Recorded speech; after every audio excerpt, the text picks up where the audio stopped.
নির্মমতার শেষ কথায়, এই লজ্জার শেষ কথায়, এই আর্তনাদের শেষ কথা। একদিকে স্বাধীন দেশের জন্য আমরা গর্বিত, অন্যদিকে এমন নির্মমতার জন্য আমরা বড়ই লজ্জিত, বড়ই লজ্জিত। দেশে র্যাব, পুলিশ, আর্মি অনেক আছে, অনেক নেতা নেত্রী আছেন, আলেম ওলামা আছেন, নামাজি লোক আছেন, কোরআনের তেলাওয়াত চলতেছে, নামাজ চলতেছে, হাদিসের তেলাওয়াত চলতেছে, কিন্তু এই মুসিবত কমার কোনো লক্ষণ আমরা দেখতে পাচ্ছি। সর্বশেষ আমরা রামিসা নামের 10 বছরের একটা মেয়ের ঢাকার পল্লবীতে যে নির্মম ঘটনা আমরা দেখলাম, শুনলাম, জানলাম। মাত্র 10 বছর বয়সের 2য় শ্রেণীর একটা কন্যা সন্তান, যে কন্যা সন্তানের ব্যাপারে আল্লাহর নবী জান্নাতের ঘোষণা দিয়েছে। একজন বাবার একটা কন্যা সন্তান, দয়ার নবী বলেছেন তোমার জন্য একটা জান্নাত। 2টা কন্যা সন্তান, দয়ার নবী বলেছেন তোমার জন্য 2টা জান্নাত। 3টা কন্যা সন্তান, নবীজি বলেছেন তোমার জন্য 3টা জান্নাত। শুধু কন্যা সন্তানের জন্যই নয়, ভাইদেরকেও বলা হয়েছে যেই ভাইয়ের একটা বোন, সেই ভাইয়ের জন্য একটা জান্নাত। যেই ভাইয়ের 2টা বোন, সেই 2টা বোন, সেই ভাইয়ের জন্য 2টা জান্নাত। যেই ভাইয়ের 3টা বোন, সেই ভাইয়ের জন্য 3টা জান্নাত। আজকে এই কন্যার বাবারা আমরা বড় অসহায়, আজকে বোনের ভাইয়েরা আমরা বড় অসহায় অবস্থার মধ্যে পড়ে গেছি। আমাদের এই কন্যাদের, বোনদের ইজ্জতের নিরাপত্তাও আমরা দিতে ব্যর্থ, তাদের জীবনটাকে বাঁচাতেও আমরা ব্যর্থ। কথায় কথায় পাকিস্তানকে গালি দেই, ভারতকে গালি দেই, আমেরিকাকে গালি দেই, চায়না রাশিয়াকে গালি দেই। তো পাকিস্তানের সেই হানাদার বাহিনীর চাইতে আমাদের দেশে যে নির্মমতা আমাদের দেশের জনগণ চালাচ্ছে, এই তুলনা কার সাথে দিবেন?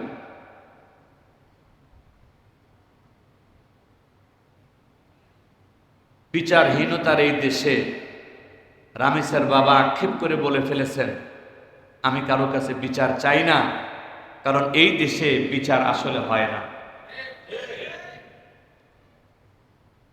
বুঝে আসে না, একটা মানুষের নামে 18টা, 20টা, 30টা মামলা হয়ে যায়। হত্যার মামলা, চুরির মামলা, ডাকাতির মামলা, ধর্ষণের মামলা।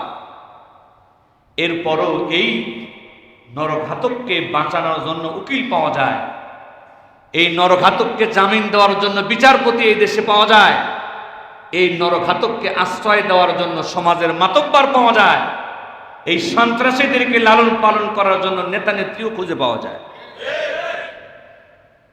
তাহলে এইটার সমাধান কিভাবে হবে?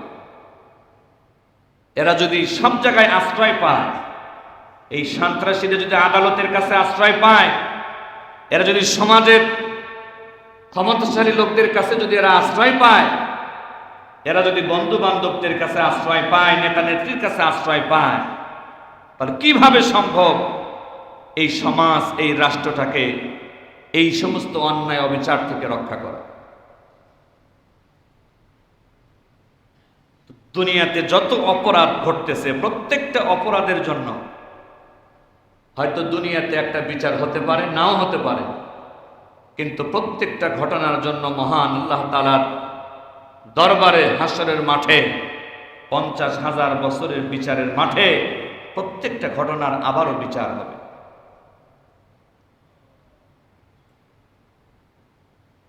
আল্লাহ রাব্বুল আলামিন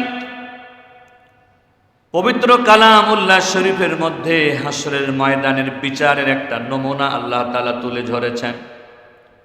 আল্লাহ রাব্বুল আলামিন বলেন, ওয়ায়াকুলুল কাফিরু ইয়া লাইতানি কুনতু তুরাবা।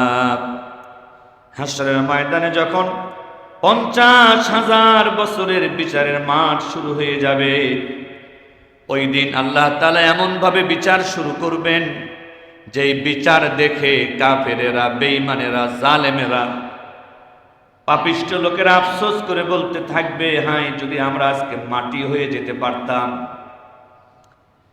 এর কারণটা হলো, আমরা জানি হাসরের ময়দানে মানুষের বিচার হবে, হাসরের ময়দানে জিন সম্প্রদায়ের বিচার হবে।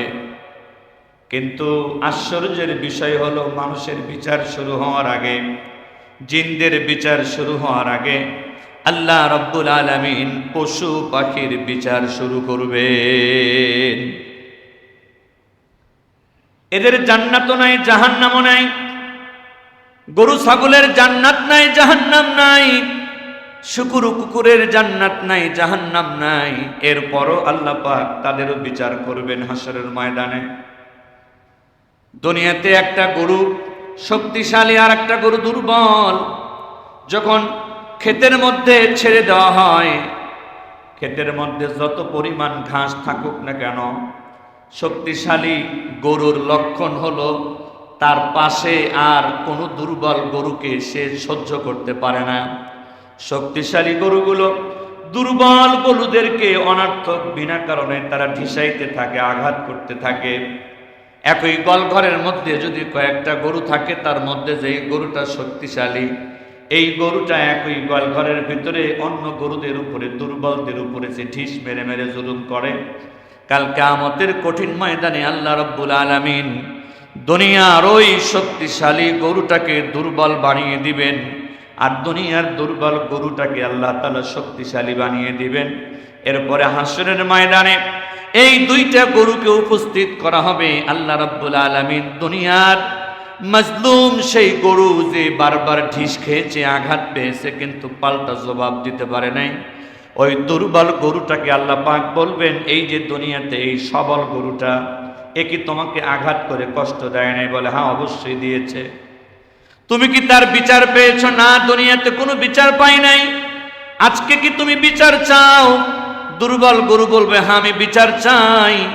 মহান আল্লাহ রাব্বুল আলামিন তখন দুর্বল গরুর ভিতরে শক্তি প্রদান করে ওই শক্তিশালী গরুটাকে দুর্বল বানায় দিয়ে এবার এই দুনিয়ার দুর্বল গরুটাকে বলবেন, তোমাকে দুনিয়াতে এই শক্তিশালী গরুটা যেমন ভাবে বারবার আঘাত করে কষ্ট দিয়েছে, যন্ত্রণা দিয়েছে, এবার আমার অনুমতিতে তুমি ওই শক্তিশালী গরুটারে আঘাত করে করে তার অন্যায়ের জবাবটা আমার সামনে দিয়ে দাও।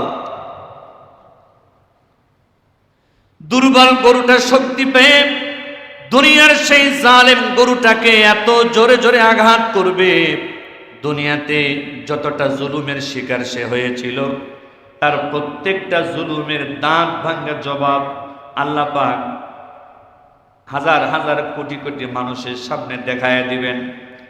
যখন দুর্বল গরু শক্তি পেয়ে ওই দুনিয়ার জালেম গরুটারে আঘাত করবে, কয়েকটা আঘাত করার পর দুইটা গরুই মাটি হয়ে তাদের পরকালের জীবন শেষ হয়ে যাবে, যেহেতু তাদের জান্নাতও নাই, জাহান্নামও নাই।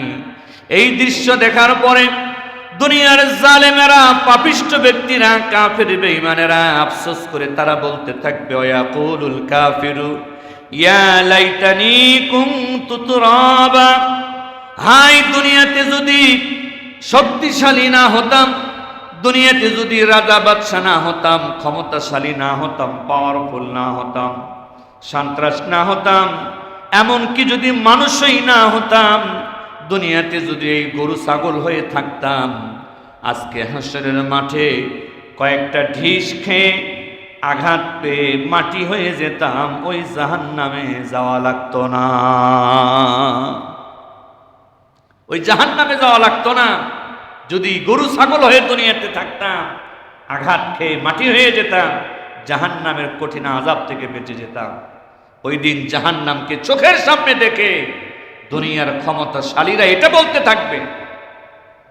আজকে তো দুনিয়াতে বলে, আমাকে তুমি চেনো, চাইলে তোমার চোখ তুলে ফেলতে পারি, পা কেটে ফেলতে পারি, আমার নাম জানো, আমার বংশের নাম জানো, আমার দলের নাম জানো, আমার ক্ষমতা জানো, আমি কে, হ্যান করেন গা, ত্যান করেন গা, কত কথা। এই লোকটাই হাসরের ময়দানে আর কোনো ক্ষমতার পরিচয় দিবে না। সে বলবে, দুনিয়াতে ক্ষমতাশালী না হয়ে গরু ছাগল হলেই ভালো হতো, আমি কেন এত ক্ষমতাশালী ছিলাম, যদি দুনিয়াতে গরু ছাগল থাকতাম আজকে কয়েকটা ঢিস খেয়ে মাটি হয়ে যেতাম, জাহান্নামে যাওয়া লাগতো। মুসলমান ভাইরে আমার, আল্লাহ পাকের একজন বড় ওলি জুনায়েদ বাগদাদী রহমাতুল্লাহি আলাইহি, তার ঘটনা কিতাবের মধ্যে উল্লেখিত হয়েছে। একবার এক ঘাটতেরা মার্কা লোক জুনায়েদ বাগদাদী রহমাতুল্লাহি আলাইহিকে ডেকে বলতেছে, জুনায়েদ বাগদাদী তুমি নাকি অনেক বড় আলেম, লোকজন তাদের প্রশ্নের উত্তর তোমার কাছ থেকে জেনে নেয়। আমার একটা প্রশ্ন ছিল, তুমি আমার প্রশ্নের উত্তর দিবা কিনা? আল্লাহর ওলি জুনায়েদ বাগদাদী রহমাতুল্লাহি আলাইহি ডেকে বলতেছে, আল্লাহর গোলাম, জানার জন্য হাজারো প্রশ্ন করো, কোনো সমস্যা নাই, কিন্তু কোনো তর্ক বিতর্কের জন্য প্রশ্ন করিও না। লোকটা তখন ডেকে বলতেছে, জুনায়েদ বাগদাদী, কঠিন কোনো প্রশ্ন নয়, একটা প্রশ্ন জানতে চাই। তোমার মুখের মধ্যে দাড়ি দেখতে পাচ্ছি, আমার বাড়িতে ছাগল আছে, সেই ছাগলের মুখের মধ্যেও দাড়ি আছে। আমি একটু জানতে চাই, তোমার মুখের দাড়ি উত্তম নাকি আমার বাড়ির ছাগলের দাড়ি উত্তম? তুচ্ছ তাচ্ছিল্যের সাথে টিটকারি করে সেই প্রশ্নটা করেছে। আল্লাহর ওলি জুনায়েদ বাগদাদী রহমাতুল্লাহি আলাইহি রাগ করলেন না, ক্ষিপ্ত হলেন না, কোনো গালিগালাজ করলেন না, শুধু ডেকে বললেন, ভাই রে, তুমি আমার যে প্রশ্নটা করেছো, দুনিয়াতে যতক্ষণ পর্যন্ত বেঁচে আছি, বেঁচে থাকা অবস্থায় তোমার এই প্রশ্নের উত্তর দেওয়া আমার পক্ষে সম্ভব নয়। যতদিন বেঁচে আছি আমি এটা বলতে পারবো না যে আমার দাড়িটাই দামি না তোমার বাড়ির ছাগলের দাড়ি দামি, কোনটা উত্তম, এটা বেঁচে থাকা অবস্থায় বলতে পারবো না। লোকটা আশ্চর্য হয়ে বলে, জুনায়েদ বাগদাদী, একেবারেই সিম্পল সাধারণ একটা প্রশ্ন, আর তুমি বলতেছো উত্তর দিতে পারবা না জীবিত থাকা অবস্থায়, তাহলে কবে দিবা? বলে, আমি যদি তোমার আগে মারা যাই, আমার লাশটা যখন দাফন করার জন্য মানুষ কবরের দিকে নিয়ে যাবে, ওই সময় তুমি আমার লাশের কাছে গিয়া প্রশ্নটা আবার করবে। আমি মহান আল্লাহ তাআলার কাছে দোয়া করে করে আমি অনুমতি নিয়ে রাখবো, যাতে মৃত্যুর পরে অন্তত একবার আমার জবানটা আল্লাহ খুলে দেয় আর তোমার এই প্রশ্নের উত্তরটা আমি দিতে পারি। হযরত জুনায়েদ বাগদাদী রহমাতুল্লাহি আলাইহি ইন্তেকাল করলেন। খবর হয়ে গেল, সে লোকটাও হাজির হলো। যখন লোকজন তার লাশটাকে খাটিয়াতে করে বহন করে কবরের দিকে নিয়ে যাচ্ছিল, তখন এই লোকটা বলতেছে, তোমরা থামো, জুনায়েদ বাগদাদীর সঙ্গে আমার একটা ডিল আছে, চুক্তি আছে, সেটাকে সম্পন্ন হোক, এরপরে তার লাশ তোমরা দাফন করবে। লোকজন বলতে থাকলে, এর কি মাথা খারাপ নাকি? মরা মানুষের সাথে আবার কিসের ডিল, কিসের চুক্তি? এরপরও কিছু ব্যক্তি বলল, ঠিক আছে, একটু অপেক্ষা করো, কি হয় দেখি। লাশটা খাটিয়াটা যখন মাটিতে রাখা হলো, লোকটা তখন মাথার কাছে যেয়ে বলতেছে, জুনায়েদ বাগদাদী, আমি তোমাকে যতটুকু জানি, তুমি তো মিথ্যা কথা বলতে পারো না। দুনিয়া থেকে বিদায় হয়েছো, এখন ওয়াদা অনুযায়ী তুমি আমার প্রশ্নের উত্তরটা দাও। আল্লাহর কাছে দোয়া করে করে জুনায়েদ বাগদাদী অনুমতি চেয়ে রেখেছিলেন, আল্লাহ পাক অনুমতি দিলেন, জবানটা খুলে গেল। আল্লাহর ওলি জুনায়েদ বাগদাদী এবার ডেকে বলে, আল্লাহর গোলাম, তোমার প্রশ্নটা তুমি আর একবার সবার সামনে করো। লোকটা বলতেছে, তোমার মুখের দাড়ি উত্তম নাকি আমার বাড়ির ছাগলের দাড়ি উত্তম? আমি এইটাই তোমার কাছে জানতে চেয়েছি। আল্লাহর ওলি জুনায়েদ বাগদাদী ডেকে বলে, আল্লাহর গোলাম, আমি এবার মৃত্যুর পরে পরিষ্কার হয়ে বুঝতে পারলাম, তোমার বাড়ির ছাগলের দাড়ির চাইতে আমি জুনায়েদের দাড়িটা উত্তম। লোকটা তখন জিজ্ঞেস করে, জুনায়েদ বাগদাদী, এই প্রশ্নের উত্তর তো তুমি দুনিয়াতেই দিতে পারতাম। মানুষ তো সৃষ্টির দিক থেকে শ্রেষ্ঠ জীব, সৃষ্টিগতভাবে মানুষ ফেরেশতাদের থেকেও তো দামি, সৃষ্টিগতভাবে মানুষ জিনদের থেকেও দামি, সৃষ্টিগতভাবে মানুষ সকল পশু পাখির চাইতেও দামি। সেই হিসাবে ছাগলের চাইতে তো মানুষের দাম বেশি। স্বাভাবিকভাবেই তো তুমি বলতে পারতা ছাগলের দাড়ি চাইতে তোমার দাড়িটা উত্তম, কিন্তু দুনিয়াতে তুমি জীবিত থাকা অবস্থায় কেন বলো নাই?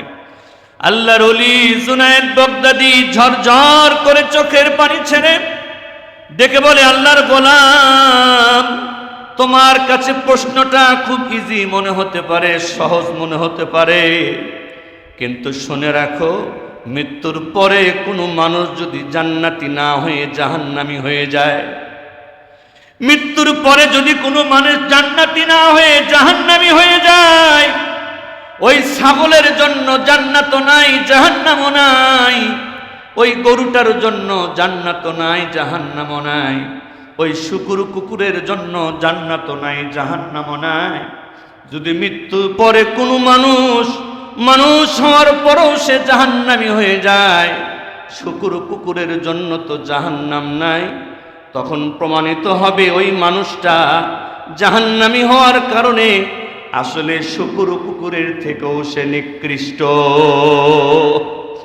আজকে যদি মৃত্যুর পরে আমি যদি জানতাম আমার আল্লাহ আমারে ক্ষমা করে নাই, আমি যদি জানতাম জাহান্নাম ফয়সালা হয়ে গেছে, তাহলে অবশ্যই আমি বলতাম আমার দাড়ির চাইতে তোমার বাড়ির ছাগলের দাড়ি বেশি দামি, কারণ তোমার ছাগলের জন্য তো জাহান্নাম নাই।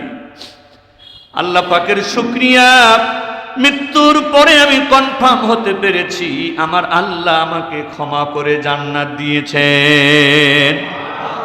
সুতরাং এখন বলতে পারি তোমার ছাগলের দাড়ির চাইতে আমার দাড়িটা উত্তম। আল্লাহ রাব্বুল আলামিন কোরআনের ভিতরে সেই কথাটাই বলেন, লাহুম কুলুবুল লা ইয়াফকাহুনা বিহা, একদল মানুষ এমন আছে যাদেরকে আমি অন্তর দিয়েছি কোনটা ভালো কোনটা মন্দ বোঝার জন্য, কিন্তু ওরা এই অন্তর দিয়ে ভালো মন্দের পার্থক্য বোঝে না। ভালোটাও যা, মন্দটাও তা, অথবা ভালোটা গ্রহণ না করে অন্তর দিয়ে মন্দটাকে গ্রহণ করে। ওয়ালাহুম আয়ুনুল লা ইবসিরুনা বিহা, চক্ষু দিয়েছি ভালো মন্দ দেখে ভালোটা গ্রহণ করার জন্য, মন্দটাকে বর্জন করার জন্য, কিন্তু একদল মানুষ এমন আছে এই চোখ দিয়ে মন্দটাই গ্রহণ করে, ভালোটাকে বর্জন করে। ওয়ালাহুম আযানুল লা ইয়াসমাউনা বিহা, একদল মানুষ তো এমন আছে যাদেরকে আমি আল্লাহ কান দিয়েছি ভালোটা শোনার জন্য আর মন্দটাকে বর্জন করার জন্য, কিন্তু এরা কান দিয়ে ভালোটা শোনে না, বরং মন্দটা শোনে। উলাইকা কাল আনআম, যারা অন্তর থাকার পরও অন্তর দিয়ে ভালোটা গ্রহণ করে না, যারা চক্ষু থাকা সত্ত্বেও চক্ষু দিয়ে ভালোটা দেখে না বরং মন্দটা দেখে, যাদের কান থাকা সত্ত্বেও কান দিয়ে ভালোটা শোনে না বরং মন্দটা শোনে, উলাইকা কাল আনআম, এরা চেহারা শুরুতে দেখতে শুনতে মানুষের মতো হলেও আমি আল্লাহ বলছি এরা হলো চার পাওয়ালা জীব জানোয়ার, শুকুর কুকুরের মতো। বালহুম আদল, বরং কিছু মানুষ তো এত নিকৃষ্ট, নিচে নামতে নামতে নামতে নামতে এরা শুকুর কুকুরের থেকেও খারাপ হয়ে যায়। বলেছেন কি? একবার বলেছেন কাল আনআম, এরা চার পাওয়ালা শুকুর কুকুরের মতো। আরেক শব্দ বৃদ্ধি করে বলেছেন বালহুম আদল, কিছু কিছু মানুষ শুকুর কুকুরের থেকেও খারাপ। সুতরাং মানুষের মতো চেহারা থাকলেই দামি হওয়া যায় না, মানুষের মতো হাত পা চোখ নাক কান থাকলেই দামি হওয়া যায় না। মানুষের মতো দেখতে বহু মানুষ ডাক্কা শয়তানে পরিণত হয়েছে। এজন্য আল্লাহ রাব্বুল আলামিন বিধান দিয়েছেন, আমি একদিকে যেমন মানুষকে সম্মানিত করে সৃষ্টি করেছি, মর্যাদা দিয়ে সৃষ্টি করেছি, দাম দিয়ে বানিয়েছি, কিন্তু কোনো মানুষ যদি আর মানুষের কাতারে না থাকে, যদি শুকুর কুকুরের কাতারে চলে যায়, শুকুর কুকুরের কাতারে চলে যাওয়া মানুষগুলো আর মানুষের সম্মান পেতে পারে না। সে যখন মানুষের মতোই চলে না, সে আর মানুষের মতো ইজ্জত পেতে পারে না। আল্লাহ রাব্বুল আলামিন বলেন, ইয়া দাউদ ইন্না জাআলনাকা খলিফাতান ফিল আরদি ফাহকুম বাইনান নাসি বিল হাক্কি ওয়ালা তাত্তাবি'ল হাওয়া ফায়ুদিল্লাকা আন সাবিলিল্লাহ। আল্লাহ পাক তার নবী দাউদ আলাইহিস সালামের সাথে যে কথাটা বলেছেন কোরআনে উল্লেখ করে দিয়েছেন। আল্লাহ রাব্বুল আলামিন বলেন, আমার নবী দাউদ, তাকে আমি নবীও বানিয়েছিলাম, তাকে আমি বাদশাও বানিয়েছিলাম। আমি দাউদ নবীকে ডেকে বললাম, ইয়া দাউদ, ওহে দাউদ, ইন্না জাআলনাকা খলিফাতান ফিল আরদি, নিশ্চয় আমি আল্লাহ তোমাকে জমিনের খলিফা, বিচারক, বাদশা, প্রতিনিধি বানিয়ে দিয়েছি। ফাহকুম বাইনান নাসি বিল হাক্কি, যাতে করে তুমি মানুষের মধ্যে সুবিচার, ন্যায় বিচার করতে পারো। ওয়ালা তাত্তাবি'ল হাওয়া, আর বিচার করতে গিয়ে তুমি যেন খেয়াল খুশি মতো বিচার করিও না। ফায়ুদিল্লাকা আন সাবিলিল্লাহ, তুমি নবীও যদি নিজের খেয়াল খুশি মতো বিচার ফয়সালা করো, আমি আল্লাহর পথ থেকে তুমি দূরে সরে যাবে। আর যারা খেয়াল খুশি মতো বিচার ফয়সালা করে, এদের জন্য আমি আল্লাহর পক্ষ থেকে কঠিনতর শাস্তির ব্যবস্থা আছে। তাহলে যে সমস্ত মানুষগুলো মানুষের কাতার থেকে নিচে নামতে নামতে শুকুর কুকুরের থেকেও খারাপ হয়ে যাবে, এরা মানুষের সমাজে বসবাস করার আর কোনো অধিকার পাবে না, পাবে না, পাবে না। সে মানুষ নয়, সে মানুষের সমাজে থাকতে পারবে না, মানুষের পরিবারে সে থাকতে পারবে না। অপরাধ অনুযায়ী তার বিচার করতে হবে, তাকে দণ্ড দিতে হবে। আল্লাহ রাব্বুল আলামিন তিন রকমের বিচারের ব্যবস্থা, বিধান ইসলামের ভিতরে তিনি দান করেছেন অবস্থা অনুযায়ী। পাঁচটা বিচার আল্লাহ পাক সরাসরি নিজে নির্ধারণ করে দিয়েছেন, যেগুলোকে হুদুদ বলা হয়, আল্লাহ পাকের হক।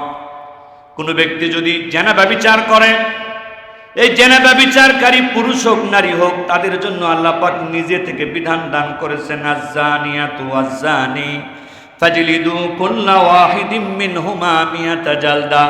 আল্লাহ তাআলা বলেন, জেনাকারিনী মহিলা আর জেনাকারিনী পুরুষ যদি অবিবাহিত হয়, এদের দুইজনকেই 100টা করে লাঠির আঘাত মারতে হবে। কয়টা করে? যেহেতু বিবাহের মাধ্যমে বৈধ পথে যৌন ক্ষুধা নিবারণ করার ব্যবস্থা আছে, সেই বৈধ পথ বাদ দিয়ে যারা অবৈধ পথে জেনার পথে যাবে, নারী হোক পুরুষ হোক, অবিবাহিত হলে 100টা করে লাঠির আঘাত, যাতে এই আঘাতে যদি বেঁচে থাকে মৃত্যু পর্যন্ত যেন আর জেনা করার কথা মনে না আসে। কথা বলে ঠিক কিনা? নগদে শাস্তি। আর যদি তারা বিবাহিত হয়, যদি বিবাহিত নারী পুরুষ জেনা ব্যভিচারে লিপ্ত হয়, আল্লাহ পাক বিধান দিয়েছেন, বউ থাকার পরও যারা জেনা করে, স্বামী থাকার পরও যারা জেনা করে, এদের এই মানুষের সমাজে বেঁচে থাকার কোনো অধিকার নাই। এরা সমাজ নষ্টের কারণ। বিবাহিত জেনাকার নারী পুরুষকে গলা পর্যন্ত মাটির মধ্যে ঢুকায়া পাথর মেরে মেরে প্রকাশ্যে হত্যা করে দিতে হবে। কেন? এটা এখন শুকুর কুকুরের থেকে নিকৃষ্ট হয়ে গেছে। এইটা আর মানুষের সমাজে থাকতে, আল্লাহ পাকের দয়া মায়া কি আমাদের চাইতে কম? বিচারকদের চাইতে কম? দয়া মায়া অনেক বেশি। এরপরও আল্লাহ পাক কঠোর হয়েছেন, যাদের কারণে মানুষের সমাজ, মানুষের পরিবার ধ্বংস হবে, এরা আর মানুষের সমাজে বেঁচে থাকার অধিকার পাবে। আর আমরা কি দেখি? 10টা 20টা ধর্ষণের মামলার আসামি সকালে গ্রেপ্তার, বিকালে জামিন পেয়ে যায়। এই ধর্ষণকারীরা শুধু জাহান্নামী নয়, এদের উকিল, এদের বিচারক, যারা এদের পক্ষে কথা বলে, প্রত্যেকটাই জাহান্নামী হবে। কথা বলেন ঠিক কিনা? আজকে আমরা আফসোস করি, কেন ধর্ষণ বন্ধ হয় না, কেন জেনা বন্ধ হয় না, কেন হত্যা বন্ধ হয় না, কেন হবে? আল্লাহর আইন তো আমরা চালু করতে পারি নাই। আল্লাহ পাক আইন দিয়েছেন, একজনের চোখ তুলে ফেলেছে, বিচার করে যে চোখ তুলে ফেলেছে তারও একটা চোখ তুলে ফেলো। একজনের হাত কেটে দিয়েছে, যে হাত কেটে দিয়েছে বিচার করে তারও হাত কেটে দাও। একজনের পা কেটে দিয়েছে, বিচার করে যে পা কেটেছে তারও পা কেটে দাও। পাল্টা শাস্তি না দেওয়া পর্যন্ত 10 বছর জেল খাটলেও এরা ভালো হয়, বরং আগে চোর হয়ে জেলে ঢোকে, ডাকাত হয়ে বের হয়। নগদে শাস্তি দিতে হবে, ধনী না গরিব এটা বিষয় নয়। হাত কেটেছে তারও হাত কাটো, পা কেটেছে তারও পা কাটো। এইভাবে যদি বিচার শুরু হয় তাহলে বেশি মানুষকে শাস্তি দেওয়া লাগবে না, 5-10 জন শাস্তি পেলে বাকি লাখো কোটি মানুষ এমনি সোজা হয়ে যাবে। কিন্তু আল্লাহর আইন নাই, আল্লাহর বিচার নাই। একবার পা কেটেছে, জামিনে ছাড়া পেয়ে ওই গিয়ে আর একবার পা কেটে দেয়। আগে পা কেটেছে, জামিনে ছাড়া পেয়ে এবার তার 2 হাত কেটে দেয়। আছে কি নাই? যে মামলা করেছে আদালতে তারে আবার পিটায়, পুলিশের সামনে পিটায়।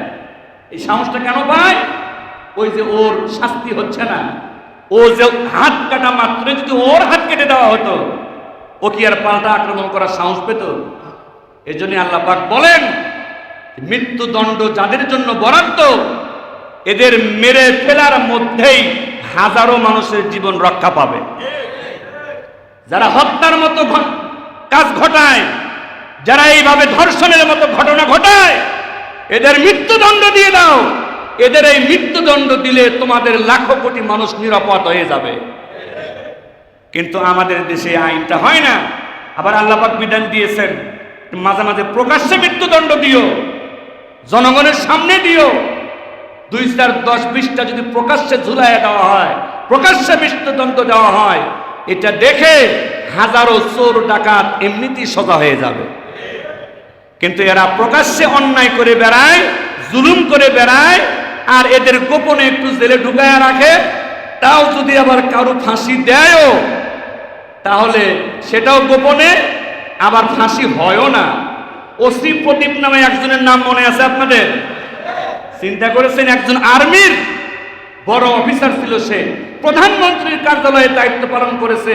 সিনহা নামে একজন অফিসার, এই হিন্দু এই ওসি অনেককে মেরেছে, তার মধ্যে এই লোকটাকে নির্মম ভাবে হত্যা করেছে। তার ফাঁসির রায় হয়ে গেছে মনে হয় 10 বছর হয়ে গেল, এখনো সে বেঁচে আছে, এখনো সে জেলে আছে। এই ধরনের ভণ্ডামি মার্কা, এই ধরনের অথর্ব মার্কা বিচার ব্যবস্থা দিয়ে এই দেশের মানুষের কোনোদিন নিরাপত্তা হবে না। আওয়াজ তুলতে হবে, কথা বলতে হবে। ক্ষমতায় কারা আছে সেটা আমাদের মূল বিষয় না। মূল বিষয় হলো ক্ষমতায় থাকতে হলে আল্লাহর দেওয়া আইন অনুযায়ী দেশের বিচার চালাতে হবে। এটা আমাদের দাবি। আমরা দোয়া করি এবং দাবি জানাই, আল্লাহ পাক 90% এই মুসলমানের দেশে আল্লাহর দেওয়া আইন অনুযায়ী বিচার চালু করার মাধ্যমে আমাদের জীবনকে আল্লাহ পাক নিরাপদ করে দেন। সকলে বলি আমিন। ওয়া আখিরু দাওয়ানা আনিল হামদুলিল্লাহি রাব্বিল আলামিন।